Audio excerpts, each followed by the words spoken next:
بسم اللہ الرحمن الرحیم۔ شادی کی رات میرے شوہر کو دورہ پڑ گیا۔ اس نے مجھے طلاق دے دی۔ میں بہت روئی لیکن قیامت ٹوٹ پڑی جب شوہر واپس ہوش میں آیا تو اسی وقت میرا حلالہ کروانے کے لیے کمرے میں ایک ایسی چیز لایا جسے دیکھتے ہی میری جان نکل گئی، کیونکہ آج کی رات میری زندگی کی سب سے خوبصورت رات تھی۔ میں اس شخص کو پا لیا تھا جسے چاہتے زمانہ بیت گئے تھے۔ آج ہم دونوں شرعی بندھن میں بن چکے تھے، وہ میرا شوہر تھا اور میں اس کی بیوی۔ دل چاہتا تھا کہ چلا چلا کر سب سے کہوں کہ آج میں مزمل کی بیوی بن چکی ہوں، مزمل صرف اور صرف میرا ہے، اس پر صرف میرا حق ہے۔ میں پھولوں سے سجے بستر پر بیٹھی ہوئی تھی، تبھی میرے دل میں خیال آیا کہ مجھے اٹھ کر آئینے میں اپنا چہرہ تو دیکھ لینا چاہیے، آخر میں کیسی لگ رہی ہوں۔ مزمل مجھے دیکھ کر مجھ پر فدا تو ہو جائے گا نا۔ میں نے جلدی سے آئینے میں نظر دوڑائی، میں بہت زیادہ حسین لگ رہی تھی۔ سرخ رنگ مجھ پر بہت جچ رہا تھا۔ میں خود کو دیکھ کر شرما گئی تھی کیونکہ میرے کانوں میں مزمل کا کہا ہوا جملہ گونج رہا تھا۔ وہ اکثر کہا کرتا تھا کہ شرمیلہ، ہماری شادی کا دن کتنا خوبصورت ہوگا، میں تمہیں سرخ جوڑے میں دیکھوں گا، تم یقین ہی نہیں کر سکتی کہ مجھے سرخ رنگ سے کتنی محبت ہے۔ تھوڑی دیر بعد مجھے کمرے کے باہر سے کھٹ پٹ کی آواز سنائی دینے لگی۔ میں سمجھ گئی تھی کہ مزمل آ گیا۔ میں جلدی سے بیڈ پر بیٹھ گئی اور اپنے منہ پر گھونگھٹ بھی ڈال لیا تھا۔ مزمل کمرے میں داخل ہو گیا۔ میرے دل کی دھڑکنیں بے ترتیب ہونے لگی تھیں۔ مزمل میرے پاس آ کر لمبے لمبے ڈنگ بھرنے لگا تھا۔ میں حیران ہوئی تھی کہ وہ ایسا کیوں کر رہا ہے۔ میں منتظر سی بیٹھی تھی کہ آخر مزمل کب میرے چہرے سے گھونگھٹ اتارے گا۔ اسی انتظار میں کافی دیر ہو گئی مگر مزمل نے میرا گھونگھٹ نہیں پلٹا۔ وہ سسکنے لگا تھا۔ وہ سرگوشیوں میں کہہ رہا تھا، امی امی۔ میں گھبرا گئی تھی۔ جلدی سے گھونگھٹ پلٹ کر دیکھا، میرے شوہر کا رنگ زرد پڑ چکا تھا۔ اب وہ تھر تھر کانپ رہا تھا۔ اس کے چہرے پر ٹھنڈے پسینے تھے اور وہ بار بار اپنی والدہ کو پکار رہا تھا۔ میں نے مزمل کو جھنجھوڑ ڈالا تھا۔ میں بولی، کیا بات ہے مزمل، کیا ہوا ہے آپ کو؟ سب خیریت تو ہے نا؟ تب وہ ایک دم سے میری جانب متوجہ ہوا۔ اس کی آنکھوں میں خون اتر آیا تھا۔ وہ بولا، میں تمہیں طلاق دیتا ہوں شرمیلا، میں تمہیں طلاق دیتا ہوں۔ مزمل نے مجھے 3 طلاقیں دے دی اور بیڈ پر بے جان سا ہو کر گر گیا، جبکہ میں ہکا بکا رہ گئی تھی۔ یہ سب کیا تھا؟ 5 سال کی محبت کے بعد آخر کار آج ہم ایک دوسرے کے ہو گئے تھے۔ مزمل میرا ہو گیا تھا۔ اس نے کتنا انتظار کیا تھا اس دن کا۔ وہ کہتا تھا وہ میری زندگی کا خوبصورت ترین دن ہوگا جب تم میری زندگی میں شامل ہو جاؤ گی۔ تو پھر آج اس نے کیا کیا؟ اس نے یہ بھی نہ سوچا کہ شرمیلا نے میری خاطر کتنی قربانیاں دی ہیں۔ میں ساکت سی بیٹھی تھی، میرے سامنے مزمل لیٹا ہوا تھا، شاید وہ بے ہوش ہو چکا تھا۔ میں نے گھڑی پر نظر ڈالی، رات کا 1 بج چکا تھا۔ میں سوچ میں پڑ گئی کہ اب جب میرا شوہر ہوش میں آئے گا اور مجھے کہے گا کہ میرے گھر سے نکل جاؤ تو میں کہاں جاؤں گی؟ میں تھر تھر کانپنے لگی تھی، میری آنکھوں سے آنسو بہنے لگے اور پھر آہستہ آہستہ یہ آنسو بڑھتے ہی چلے گئے اور میں پھوٹ پھوٹ کر رونے لگی تھی۔ شاید یہ میرے رونے کی آواز تھی جسے سن کر میرا شوہر ایک دم سے اٹھ بیٹھا۔ وہ بڑی حیرت سے مجھے دیکھ رہا تھا۔ بولا، کیا بات ہے شرمیلا، تم کیوں رو رہی ہو؟ میں چپ چاپ روتی ہی رہی۔ وہ بولا، کیا ہوا ہے؟ مجھے حاصل کر کے تمہیں خوشی نہیں ہوئی؟ پھر اس نے میرا ہاتھ پکڑنے کے لیے اپنے ہاتھ آگے بڑھائے تو میں کرنٹ کھا کر پیچھے ہٹ گئی۔ میں بولی، میں آپ پر حرام ہو چکی ہوں، آپ نے مجھے طلاق دے دی ہے، آپ نے بہت برا کیا ہے میرے ساتھ۔ مزمل کہنے لگا، یہ تم کیا کہہ رہی ہو؟ اپنے حواس میں تو ہو، میں نے کب طلاق دی ہے تمہیں؟ یار یہ کیا؟ وہ بھی سوچ میں پڑ گیا، شاید اسے بھی یاد آ گیا تھا کہ اس نے میرے ساتھ کتنا برا کر دیا تھا۔ مزمل نے اپنا سر دونوں ہاتھوں میں گھیر لیا۔ اس نے میرے ہاتھ جوڑ دیے اور بولا، مجھے معاف کر دو، مجھ سے بہت بڑی غلطی ہو گئی، مگر تمہیں فکر کرنے کی ضرورت نہیں ہے، میں اس کا حل نکال لوں گا۔ شرمیلا، تم جانتی ہو نا کہ طلاق کے بعد حلالہ ہوتا ہے، ہم دونوں حلالہ کر لیتے ہیں، تم رکو میں ابھی بندوبست کر لیتا ہوں۔ اتنا کہہ کر میرا شوہر کمرے سے باہر نکلا، جبکہ میں تو بہت گہری سوچ میں پڑ گئی تھی کہ نہ جانے اب میرا شوہر میرے ساتھ کیا کرنے والا ہے، نہ جانے اب وہ مجھ سے کون سا امتحان لے گا۔ تبھی کمرے کا دروازہ کھولا، وہ میرے کمرے میں داخل ہوا تو اس نے میرے سامنے ایک ایسی چیز کر دی جسے دیکھ کر میں تھر تھر کانپنے لگی۔ وہ بولا، شرمیلا، میں تمہارا حلالہ اس چیز کے ساتھ کر دیتا ہوں، میں کمرے سے باہر جا رہا ہوں، تمہارا یہ حلالہ ہو گیا ہے، کل ہم دوبارہ نکاح کر لیں گے، تم نے فکر نہیں کرنی۔ میرا شوہر چلا گیا، میں جبکہ تھر تھر کانپ رہی تھی۔ مجھے زندگی میں پہلے کبھی اتنا خوف نظر نہیں آیا جتنا آج آ رہا تھا۔ میرا شوہر باہر چلا گیا جبکہ وہ چیز میری آنکھوں کے سامنے پڑی ہوئی تھی جو مجھے ڈرانے کے لیے کافی تھی۔ تب میں نے بڑی ہمت کی تھی، میں نے اپنی زندگی کا سب سے بڑا فیصلہ لے لیا۔ میں اپنے کمرے کی کھڑکی سے کود کر باہر نکل گئی تھی۔ میں نہیں جانتی تھی مجھے کہاں جانا ہے، مگر مجھے جانا پڑ رہا تھا، اس شخص سے بہت دور جس سے میں بہت زیادہ محبت کرتی تھی، مگر میں کہاں جانتی تھی کہ میرا شوہر میرا نام شرمیلا ہے، میں گاؤں میں پلی بڑھی تھی۔ ہمارے خاندان کا گاؤں کے چند بہت اعلیٰ اور اثر و رسوخ والے خاندان میں شمار ہوتا تھا۔ خاندان بڑا تھا تو پھر ہماری خاندانی دشمنیاں بھی بہت تھیں۔ پہل تو بہت زیادہ دشمنیاں تھیں۔ سننے میں یہ آیا تھا کہ ہمارے خاندان اور رئیس خاندان میں اس قدر دشمنی تھی کہ اس دشمنی کا چرچا بہت دور دور تک ہوتا تھا، مگر اب وہ ساری باتیں ماضی کا حصہ بن چکی تھی۔ ہم بچے اب جوان ہو چکے تھے، ہم اسکول اور کالجوں سے تعلیم یافتہ انسان تھے، اس بات پر یقین کرتے تھے کہ جیو اور جینے دو۔ یہ دشمنیاں تو ہمارے نزدیک وقت کا ضیاع تھی۔ یہ صرف میری سوچ ہی نہیں تھی بلکہ میرے بڑے بھائی بھی کچھ اسی قسم کی سوچ رکھتے تھے۔ میں نے اکثر اپنے بھائی کے منہ سے یہ سنا تھا کہ رئیس خاندان کے لوگ بھی اب بہت سنبھل چکے ہیں، ان کے بچے بھی پڑھ لکھ چکے ہیں، وہ ہمارے راستے میں آ جائیں تو چپ چاپ گزر جاتے ہیں، کسی قسم کی بدمعاشی وغیرہ نہیں کرتے۔ میں نے اس سے زیادہ ان معاملات میں کبھی دلچسپی نہیں لی تھی۔ میرے لیے یہی کافی تھا کہ اب میرے بھائی اور والد کو کسی قسم کی دشمنی کا سامنا نہیں ہے۔ خیر میں نے کالج کی تعلیم حاصل کر لی تو میں نے ابو کے سامنے شہر جا کر یونیورسٹی میں تعلیم حاصل کرنے کی ضد رکھ دی۔ میرے ابو بہت زیادہ اچھے تھے، انہوں نے زندگی کے ہر معاملے میں میرا بہت زیادہ ساتھ دیا تھا۔ میری شرط سن کر کہنے لگے، بیٹا بس پڑھ لیا جتنا پڑھنا تھا، اب تم گھرداری سیکھو۔ تم جانتی ہو کیا، جب تمہاری امی بیاہ کر میرے گھر میں آئی تھی وہ بہت کم عمر تھی، مگر پھر بھی اس نے پورا گھر سنبھال لیا تھا۔ بیٹا جو کوئی بھی بہو گھر لے کر جاتا ہے اس کے دل میں یہی ارمان ہوتا ہے کہ بہو گھر سنبھالے گی۔ تمہارے سسرال والوں نے تمہاری ڈگریاں چاٹنی تو نہیں ہے نا؟ ابو کی باتیں سن کر میری آنکھیں بھیگ گئی تھیں، نہ جانے کیوں مجھے میرا دل دکھ رہا تھا، حالانکہ باتیں تو ابو نے ساری ٹھیک ہی کی تھیں۔ میرے بڑی بھائی بھی تب ہمارے پاس ہی موجود تھی، کہنے لگی، ابو یہ تو ناانصافی ہے، آپ نے ہم دونوں لڑکوں کو تو تعلیم دلوا دی ہے، پھر بہن کو کیوں نہیں دلواتے؟ ہو جائے گی اس کی شادی بھی، آپ اتنی فکر مت کریں۔ میرے بھائی نے میرا ساتھ دیا، اس لیے ابو بھی مان گئے اور یوں مجھے شہر جا کر تعلیم حاصل کرنے کی اجازت مل گئی۔ ابو نے جاتے ہوئے مجھ سے بس اتنا کہا تھا کہ بیٹی تم میرا نام میری عزت کبھی خراب مت کرنا۔ میں نے اس دم ان کے ساتھ پکا وعدہ کر لیا تھا۔ یوں میں شہر میں تعلیم حاصل کرنے لگی۔ میں مہینے میں 4 دن کے لیے گھر سے جایا کرتی تھی۔ میں نے ابو کی بات کو پلو سے باندھ رکھا تھا، اس لیے پورا سال بیت گیا تب بھی میں نے کسی لڑکے کے ساتھ دوستی نہیں کی تھی۔ دوستی تو بہت دور کی بات، میں نے کبھی کسی کے ساتھ سلام دعا بھی نہیں کی تھی۔ میری تعلیم کا دوسرا اور آخری سال شروع ہو چکا تھا۔ ایک دن میں صبح کے وقت میری آنکھ بہت دیر سے کھلی، جس کی وجہ سے میں لیٹ ہو گئی۔ میں اندھا دھند بھاگتی ہوئی یونیورسٹی کے مین ڈور پر جا رہی تھی، مجھے آس پاس کچھ خبر نہیں تھی۔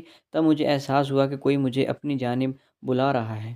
ایکسکیوز می، سنیں، رکیں، اور نہ جانے کیا کیا، لیکن مجھے آس پاس کی کچھ بھی پرواہ نہیں تھی۔ تبھی مجھے گاڑی کی آواز سنائی دی، پیچھے مڑ کر دیکھا تو پتہ چلا کہ ایک لڑکا مجھے بچاتے بچاتے گاڑی کی زد میں آ گیا ہے۔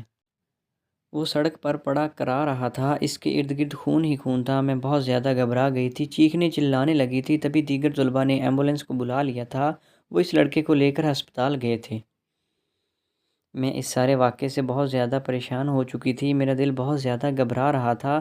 سارا دن یونیورسٹی میں مجھ سے کوئی کلاس نہیں لی گئی تھی، میں سارا دن اس لڑکے کے لیے دعائیں کرتی رہی تھی۔ اگلے دن وہ لڑکا یونیورسٹی آ گیا تھا، اس کے ہاتھ میں پٹی بندھی ہوئی تھی۔ میں اس کے پاس گئی اور بولی، میں بہت شرمندہ ہوں، میری وجہ سے آپ کے ساتھ یہ سب ہوا ہے۔ وہ میری جانب دیکھ کر مسکرا رہا تھا، کہنے لگا، فکر کی کوئی بات نہیں ہے، میں ایسی چھوٹی موٹی چوٹوں کا عادی ہوں۔ آپ کو اس لیے بچا لیا کیونکہ میں جانتا تھا آپ پھول سے بھی زیادہ نازک ہیں۔ میں ہنس دی تھی، اس نے بات ہی ایسی کی تھی۔ میں بولی، آپ کو یہ پتے کی بات کس نے بتائی؟ وہ بولا، ہمارے پورے گاؤں جانتا ہے کہ ملک نذیر کی اکلوتی بیٹی بہت ہی نازک ہے۔ میں اس کی بات سن کر بہت زیادہ حیران ہوئی تھی۔ میں بولی، کیا تم میرے گاؤں سے ہو؟ وہ کہنے لگا، ہاں میں رئیس خاندان کا چشم و چراغ ہوں۔ میں اس کی بات سن کر ایک دم ساکت ہو گئی تھی۔ میں بولی، تم جانتے ہو نا میں تمہارے دشمنوں کی بیٹی ہوں۔ وہ میری بات سن کر دیوانہ وار ہنسنے لگا۔ وہ بولا، ارے لڑکی تم کس زمانے میں رہتی ہو، اس دور میں دشمنیاں وغیرہ نہیں چلتی۔ جن لوگوں کی لڑائیاں جھگڑا تھا وہ جب وہ ہی نہیں رہے تو لڑائیاں کب ہوں گی؟ تم چھوڑ دو ان باتوں کو، اپنا خیال رکھو، میں اب واپس فلیٹ پر جا کر آرام کروں گا۔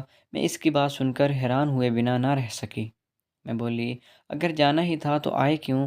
وہ کہنے لگا، میں نے بچپن میں سنا تھا کہ ملک نذیر کی بیٹی کے گھر ایک زخمی چڑیا آئی تھی جس کی اس نے خوب دیکھ بھال کی تھی، مگر وہ چڑیا مر گئی تھی۔ اس صدمے سے ملک نذیر کی بیٹی پورا ہفتہ بیمار رہی تھی۔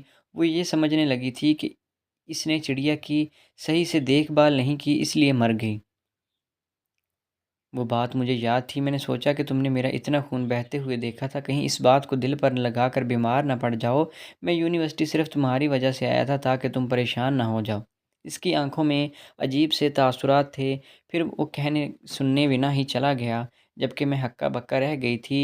پھر وہ 3 دن تک پڑھنے نہیں آیا۔ جب آیا تو ایسا لگا تھا جیسے میرا کوئی بہت پرانا ساتھی ہو مجھ سے ملنے آیا۔ میرا دوست میرے پاس آ گیا ہو۔ میرے دوست کا نام مزمل تھا۔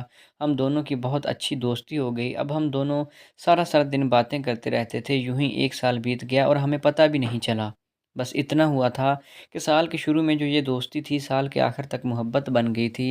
یونیورسٹی کے آخری دن میں رو پڑی تھی۔ میں بولی، مزمل، ہماری اس محبت کا انجام کیا ہوگا؟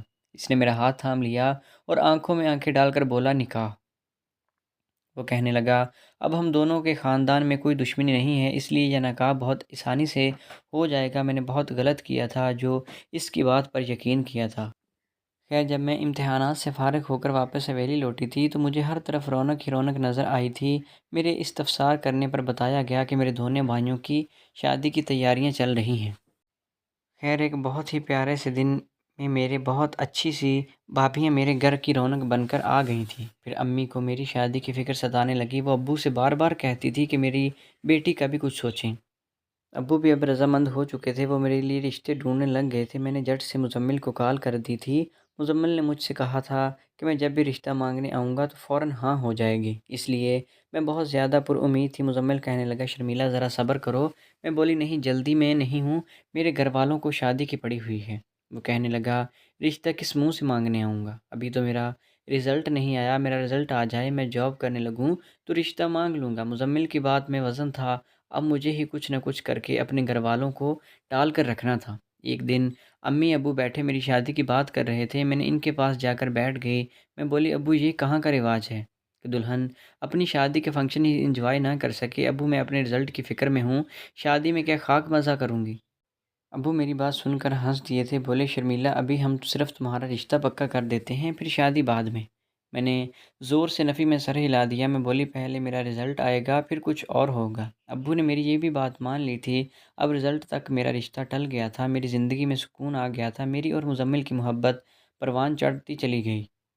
ہم سارا سارا دن ایک دوسرے کے ساتھ فون پر باتیں کیا کرتے تھے۔ یہ وقت بھی گزر گیا، ہمارا رزلٹ آ گیا۔ میں نے بہت اچھے نمبروں میں امتحان پاس کیا تھا، جبکہ مزمل فیل ہو گیا تھا۔ وہ بہت غمزدہ تھا، میں بھی بہت پریشان ہو چکی تھی۔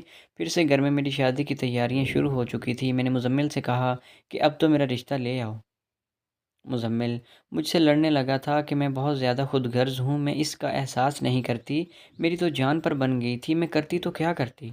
خیر، اب کی بار میری شادی کی بات ہوئی تو میں نے خود کو سیڑھیوں سے گرا لیا تھا، میرے ہاتھ کی ہڈی پر فریکچر آیا تھا۔ مجھے اس قدر تکلیف تھی کہ لفظوں میں بیان نہیں کر سکتی۔ میرا درد میرے والدین سے دیکھا نہیں جا رہا تھا، جبکہ میں زمین پر پڑی بلبلا رہی تھی۔ میں نے مزمل سے یہ بات کی تو خوش ہو گیا تھا، کہنے لگا، تم تو بہت عقل مند ہو۔ یوں ہم دونوں کی محبت کو پورے 5 سال بیت گئے۔ مزمل مجھے ٹالتا رہا اور مجھے اس کے عشق نے اس قدر پاگل کر دیا تھا کہ ہر وقت اس کا ہی سوچتی رہتی تھی۔ ان 5 سالوں میں نے اپنی شادی رکوانے کے لیے کیا کچھ نہیں کیا۔ کبھی خود پر مرغی کا دورہ طاری کر لیا تھا تو کبھی بستر سے لگ جاتی تھی۔ میرے والدین میری فکر میں سوکھ سوکھ کر کانٹا بن چکے تھے۔ ادھر مزمل نے مجھ سے کہہ دیا تھا کہ میرے والدین تمہارا رشتہ مانگنے نہیں آئیں گے، تم اگر مجھ سے سچی محبت کرتی ہو تو میرے پاس چلی آؤ۔ میں نے اس کی یہ بات بھی مان لی تھی۔ میں اپنے والدین کو رسوا کر کے مزمل کے ساتھ بھاگ گئی تھی۔ میں نے بہت غلط کیا تھا، مگر میں بہت مجبور ہو چکی تھی۔ جس دن میری مزمل کے ساتھ بات نہیں ہوتی تھی، ایسا لگتا تھا کہ میری سانسیں بند ہو جائیں گی۔ میں گھبرائی گھبرائی سی رہنے لگی تھی، یہاں تک کہ میری بھوک پیاس تک اڑ جاتی تھی۔ میں ساری ساری رات سو نہیں پاتی تھی، اسی وجہ سے مزمل سے لڑتی نہیں تھی۔ وہی تھا، مجھ سے اکثر ناراض ہو جایا کرتا تھا۔ میں رو رو کر اسے منایا کرتی تھی۔ میں نے مزمل کو حاصل کرنے کے لیے 5 وقت کی نماز شروع کر دی تھی۔ جب وہ مجھ سے ناراض ہو جاتا تو میں مزمل کے مان جانے کے لیے تہجد کی نماز پڑھا کرتی تھی، 10 روزے رکھنے کی منت مانگا کرتی تھی، تب کہیں جا کر مزمل کا دل میرے لیے موم ہوتا تھا۔ اب جب اس نے مجھ سے کہا کہ گھر سے بھاگ کر آ جاؤ میرے پاس، تو میں تم سے شادی کر لوں گا۔ مجھے لگا تھا اگر میں نے مزمل کی یہ بات نہ مانی تو میں اسے ہمیشہ ہمیشہ کے لیے کھو دوں گی۔ یہ سودا مجھے قبول نہیں تھا، اس لیے میں نے مزمل کے ساتھ گھر سے بھاگ جانے کا فیصلہ کر لیا تھا۔ میں نے اپنے والدین کو پہلے ہی بہت غم دے دیے تھے۔ میں نے سوچا کہ بس یہ آخری غم ہے، اس کے بعد میری تو توبہ۔ خیر مجھے مزمل حاصل ہو گیا تھا، اس سے شادی بھی ہو گئی، مگر شادی کی رات ہی اس نے مجھے طلاق دے دی تھی اور پھر وہ حلالہ کے لیے ایک بے جان گڈا میرے پاس لے آیا تھا۔ اس نے وہ گڈھا میرے پاس رکھ دیا اور بولا کہ اس کے ساتھ حلالہ کر لو، میں صبح تم سے دوبارہ نکاح کر لوں گا۔ تب مجھے مزمل کی ذہنی حالت پر شک ہوا، اسی لیے میں اس کے گھر سے بھی بھاگ گئی تھی، مگر میری بدقسمتی کہ اس نے مجھے آدھے راستے سے ہی پکڑ لیا تھا۔ وہ مجھے کھینچتا ہوا اپنے ساتھ گھر لے گیا۔ آج زندگی میں مجھے مزمل پہلی بار بہت زیادہ خوفناک نظر آ رہا تھا۔ وہ مجھے پھولوں سے سجے کمرے میں لے گیا تھا، ایسا لگتا تھا جیسے وہ جنون میں ہو۔ وہ کہنے لگا، شرمیلا، مجھے سرخ رنگ سے بہت خوف آتا ہے، جانتی ہو کیوں؟ تمہارے باپ کی گولی لگی تھی میری ماں کو، وہ خون سے لت پت ہو گئی تھی، وہ سرخ ہو چکی تھی۔ شرمیلا، مجھے تم سے کوئی محبت نہیں ہے، میں نے تو بس تم سے اپنی ماں کا انتقام لینے کے لیے یہ شادی کی تھی۔ میری ماں کو انتقام تب پورا ہوتا جب تم بھی مر جاتی، مگر میں نے تم سے دوہرا انتقام لے لیا ہے۔ تم نہ تو زندوں میں ہو اور نہ ہی مردوں میں۔ تمہارا باپ تیتر کے شکار کا بہت شوقین تھا، اسے یہ پتہ نہیں چلا کہ اس کی گولی تیتر کو نہیں میری ماں کو لگے گی، لیکن مجھے علم تھا کہ میرا شکار تم ہو اور تمہارے باپ کی عزت۔ میں نے تمہیں طلاق دے دی ہے، اب تم میرے کسی کام کی نہیں ہو، جاؤ جہاں جانا چاہتی ہو۔ میں تو تمہیں یہاں اس لیے لے کر آیا ہوں تاکہ تمہیں سب کچھ سچ بتا دوں۔ میں سن کر ششدر سی کھڑی تھی، مزمل باہر نکل گیا، میں لٹی پٹی کھڑی تھی۔ میں نے اس محبت سے رسوائی کے سوا اور کچھ نہیں پایا تھا۔ میں نے کتنا ظلم کیا تھا نا خود پر اور اپنے والدین پر، جو میں محبت کی اس جھوٹی کہانی کا کردار بن گئی تھی۔ میں مزمل کے گھر سے نکل گئی تھی، وہ انتقام میں ذہنی مریض بن چکا تھا، اس نے مجھے اپنے سکون کی خاطر استعمال کیا تھا۔ میں نے کیا پایا تھا؟ میرے دونوں ہاتھ خالی تھے، میرے پاس رہنے کو کوئی ٹھکانہ نہیں تھا۔ میں اپنے والدین کے گھر کس منہ سے جاتی؟ میں ان کو صرف تکلیف ہی دی تھی، اس لیے میں دارالایمان چلی گئی۔ میں نے اپنی باقی کی زندگی یہاں بسر کرنے کا ارادہ کر لیا تھا۔ میں جانتی تھی مجھ جیسی بری لڑکی کو یہی انجام ہوتا ہے۔ اب مجھے ساری زندگی تنہا ہی رہنا تھا اور ایک دن قسم پرسی کی حالت میں مجھے موت آ جائے گی۔ میری یہی کہانی ہے۔ میں سب لڑکیوں سے ہی یہی گزارش کرتی ہوں کہ کبھی ایسی جگہ دل نہ لگانا جہاں والدین کی رسوائی کا خطرہ ہو، اور کبھی کسی ایسے لڑکے کے ساتھ عمر گزارنے کے خواب مت دیکھنا جو تمہارے ساتھ رشتے نبھانے کی بنیاد ہی تمہیں گھر سے بھگا کر چاہتا ہو۔ ایسا انسان جو تمہیں دوسروں کی آنکھوں میں برا بنا دے، وہ تمہیں کیا خاک عزت دے گا؟ اپنے دل کی بات کسی دوست سے، کسی ہمدرد سے کہہ دینی چاہیے، کیا پتہ وہ اچھا مشورہ ہی دے دے۔ کاش میں نے بھی اپنی بھابھی یا اپنے والد سے یہ بات کر لی ہوتی تو وہ مجھے اتنا بڑا قدم اٹھانے سے روک دیتی۔ تو دوستو، آپ کو آج کی کہانی کیسی لگی؟ امید ہے کہ ویڈیو پسند آئی ہوگی۔ اگر ویڈیو اچھی لگی تو ویڈیو کو لائک اور شیئر کریں۔ اگر چینل ابھی تک سبسکرائب نہیں کیا تو چینل کو سبسکرائب کر لیں۔ ملتے ہیں نیکسٹ ویڈیو میں، تب تک کے لیے اللہ حافظ۔